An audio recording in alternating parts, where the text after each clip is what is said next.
L'homme scanna le billet de banque avec sa main, puis se dirigea vers les toilettes pour activer l'imprimante.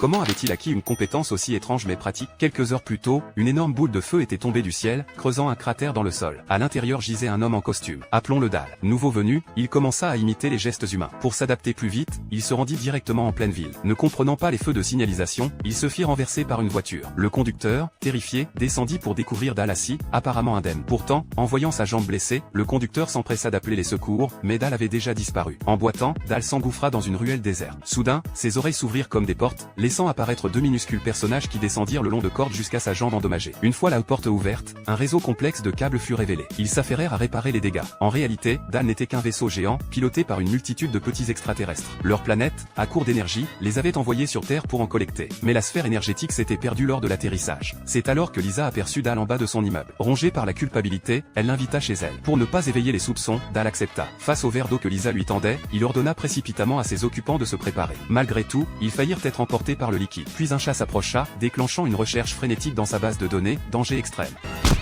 Enfin, Dal découvrit que la sphère d'énergie était entre les mains du fils de Lisa, Jimmy. Il prit congé et se dirigea vers l'école. En chemin, il observa un couple s'embrasser. Intrigué, il les imita, prit une photo pour étude ultérieure, et poursuivit sa route. À l'école, le directeur le prit pour le nouveau professeur. En classe, Dal se lança dans l'enseignement avec une efficacité déconcertante. Telle une imprimante, il couvrit le tableau de formules complexes, à une vitesse telle que la craie se mit à fumer. Un élève lui demanda de tailler un crayon, Dal l'enfonça dans sa narine, et le rendit parfaitement aiguisé, laissant la classe stupéfaite. Profitant d'un moment, il attira Jimmy à l'extérieur pour questionner la sphère. Le garçon avoua qu'un camarade la lui avait volé et qu'il devait être au supermarché. Là-bas, ils tombèrent sur deux braqueurs. L'un d'eux pointa une arme sur Dal en hurlant « à terre ». Dal examina l'objet avec curiosité, puis le pressa entre ses doigts. Les voleurs, paniqués, prirent la fuite.